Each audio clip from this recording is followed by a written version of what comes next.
우울증을 포함한 정신질환 전반에 대한 사람들의 입장은 대체로 두 가지 방향으로 나뉩니다. 하나는 이것이 인간의 마음에 속한 심리 문제라는 것, 다른 하나는 이것이 마음과 관계없는 몸, 보다 구체적으로는 뇌의 문제라는 것. 첫 번째 입장을 취한 사람들은 우울증이 전문가와의 심리 상담이나 개인의 의지 또는 노력으로 극복할 수 있는 병이라고 주장할 겁니다. 두 번째 입장을 취한 사람들은 우울증이 약이나 수술을 통해 물리적으로 치료해야 하는 병이라고 주장할 테고요. 정신질환을 마음의 문제라고 상정하고서 연구했던 학자들 중 가장 유명한 사람은 역시 이분일 겁니다. 그러면 정신질환을 몸의 문제라고 판단하고서 약물 치료를 시행했던 학자들 중 가장 유명한 사람은 누구일까요? 그건 이분입니다.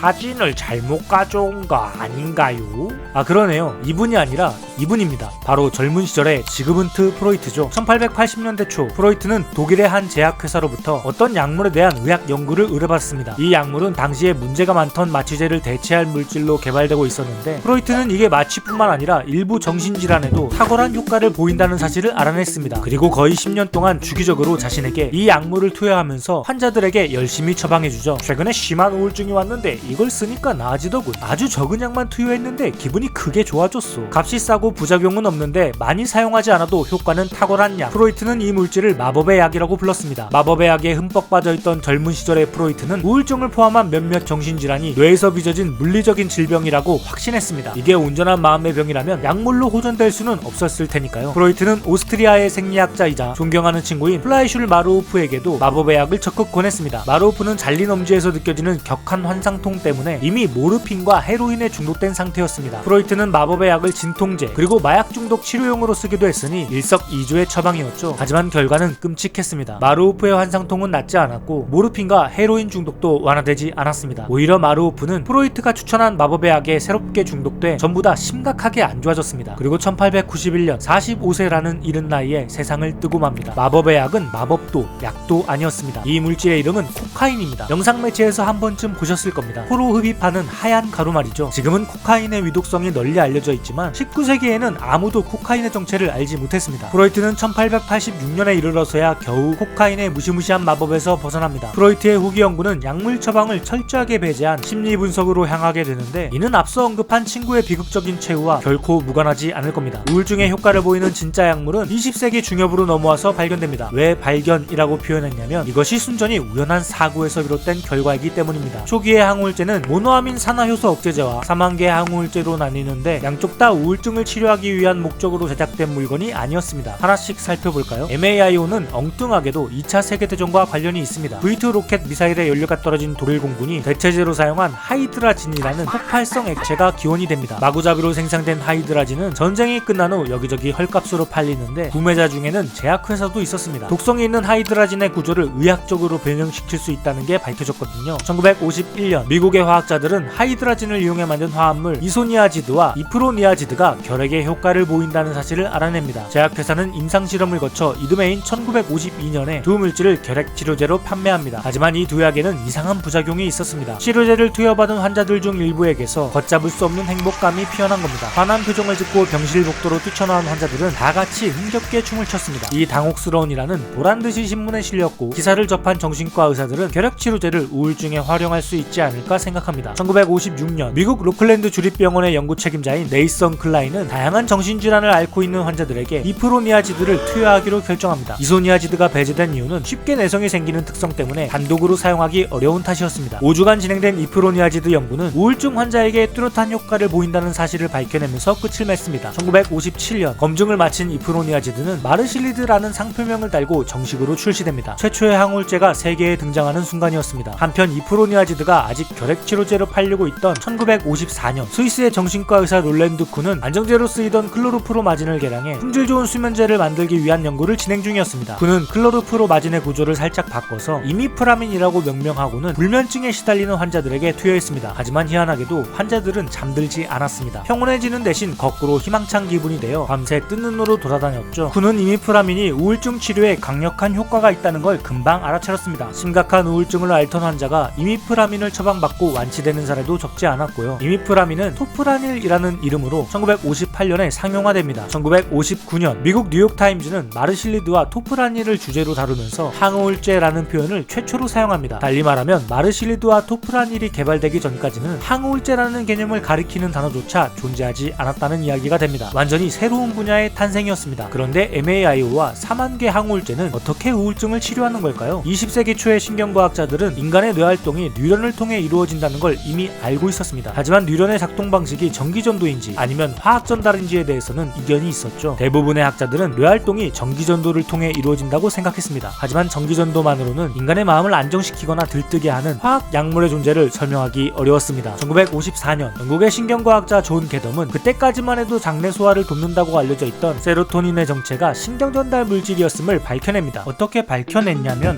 LSD를 흡입해서요. 게덤은 자신이 환각에 취해 있을 때 뇌 안의 세로토닌 농도를 측정해 그 양이 현저하게 감소한다는 걸 알아냈습니다. 게덤은 다음과 같이 결론짓습니다. 세로토닌은 정신건강을 유지시킵니다. 1955년 게덤의 실험 결과에서 아이디어를 얻은 영국 태생화학자 버나드 브로디는 토끼의 몸속에 있는 세로토닌 농도를 조절해 토끼를 무기력하거나 활발하게 만들 수 있다는 사실을 발견합니다. 최초의 항우울제인 마르실리드와 토프라닐이 출시될 때쯤에는 대다수의 화학자가 뉴런이 전기전도뿐만 아니라 화학정달 방법 역시 취하고 있음을 깨달았습니다. 세로토닌은 카테코라민, 멜라토닌 등과 함께 모노아민 신경전달 물질로 분류됩니다. 카테코라민 계열에는 우리가 잘 아는 행복 호르몬 도파민이 있고요. 모노아민 산화효소 억제제는 이름 그대로 모노아민 신경전달 물질이 산화효소에 의해 대사되는 걸 막아주는 역할을 합니다. 4만 개 항우울제는 세로토닌과 카테코라민 계열의 노르에피네프린이 신경세포로 재흡수되는 걸 차단하고요. 양쪽 모두 부작용이 있기 때문에 지금은 선택적으로 사용되고 있습니다. 두 약이 출시된 후 조금 다른 메커니즘을 가진 비교적 안전한 항우울제가 여럿 나왔거든요. 우울증은 마음의 문제일까요? 아니면 몸의 문제일까요? 질문을 조금 바꿔보겠습니다. 우리의 기분은 마음이 만들어내는 걸까요? 아니면 몸이 만들어내는 걸까요? 지금도 정신의학 쪽에서는 약물을 적극적으로 사용하는 의사와 완전히 배제하는 의사가 혼재합니다. 신경전달 물질과 우리의 기분은 단방향으로 이루어지는 통신이 아니기 때문입니다. 항우울제 처방보다 효과가 미미하긴 하지만 단순한 심리 상담만으로 경증 우울증을 낫게 했다는 기록도 많이 있고요. 하지만 우리의 마음은 보편적이면서도 특수합니다. 우울증 치료는 정해진 수순에 따라 동일하게 처방되는 것이 아니라 개별적으로 탐구되고 신중하게 이루어집니다. 항우울제를 쓰더라도 몸에 맞는 계열의 약이 있고 증상의 경중에 따라 약보다는 상담 위주의 치료가 진행될 수도 있습니다. 우습게 들리지만 우울증 치료에서 가장 중요한 단계는 일단 병원을 찾는 겁니다. 구체적인 치료 방향은 전문가와 상의하면서 결정해도 되니까요. 그러면 우리는 어떨 때 병원을 찾아야 할까요? 나의 우울이 단순한 우울감인지 아니면 치료가 필요한 우울증인지 어떻게 판단할까요? 우울증 치료 방법이 여러 가지가 있듯 우울증의 증상 역시 개인에 따라 조금씩 다르게 나타납니다. 공통적으로는 하루 종일 지속되는 우울한 감정을 꼽을 수 있습니다. 우울감이 한때 쏟아지다 자연스럽게 그치는 비라면 우울증은 끝나지 않는 장마와 같습니다. 이상 증상 판단 시기는 보통 2주로 잡습니다. 우울증은 또 불면증이나 과수면, 소식이나 과식으로 이어집니다. 수면의 질이 나쁘고 5%를 초과하는 체중이 한 달 사이에 급격히 빠지거나 찌면 우울증을 의심해볼 필요가 있습니다. 또 정신활동의 지연도 우울증의 증상 중 하나입니다. 뭔가를 이해하거나 생각하는데 어려움을 겪고 집중력이 떨어지며 매사에 의욕이 느껴지지 않는 상태가 2주 이상 지속되면 이것 역시 병원에 들러야 할 이유라고 볼 수 있습니다. 외로움, 소외감, 번아웃, 그리고 우울감,